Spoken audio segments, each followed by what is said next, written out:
जैसे ही वहां संदेश आया कि धनुष जग सुन रघुकुल नाथा। क्या सुना? बोले राजा जनक जी धनुष यज्ञ कर रहे हैं और हरस चले ओ मुनिवर के साथ। राम और लक्ष्मण दोनों गुरुदेव के साथ में चले। और चल कैसे रहे हैं मैया? गुरुदेव आगे हैं, राम जी गुरुदेव के पीछे हैं। लेकिन राम जी की महानता देखना। श्री गोस्वामी महाराज का दर्शन है कि एक ऐसा आश्रम मेरे राम जी ने देखा कि महाराज ऋषि मुनि संतों की कौन कहे, पशु पक्षियों ने भी रहना छोड़ दिया था। ऐसा आश्रम वीरान, जहां पर ना पशु थे ना पक्षी थे।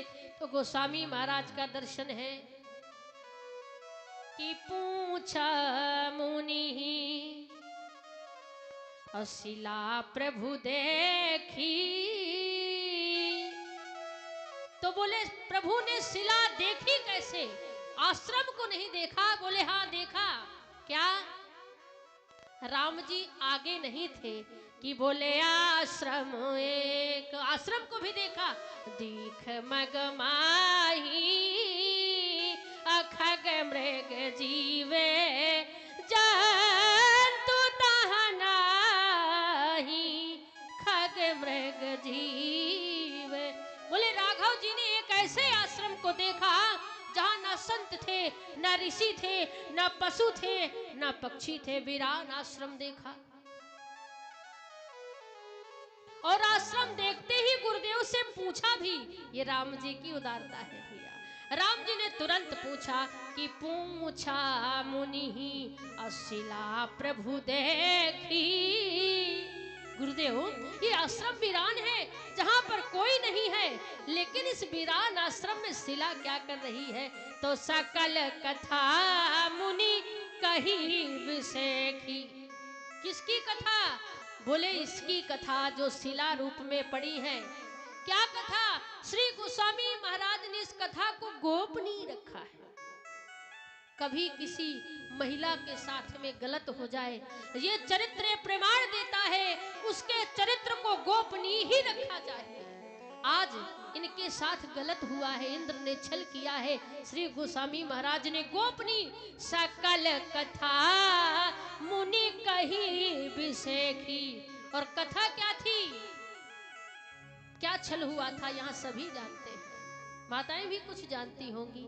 बोले छल करे के इंद्र राजा कितना बुरा किया है। छल करके इंद्र राजा कितना बुरा किया है। वो छल करके इंद्र राजा कितना बुरा किया है। छल करके इंद्र राजा कितना बुरा किया है। और छल करके इंद्र राजा कितना बुरा किया है। मन करके मुर्गा बोला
रहा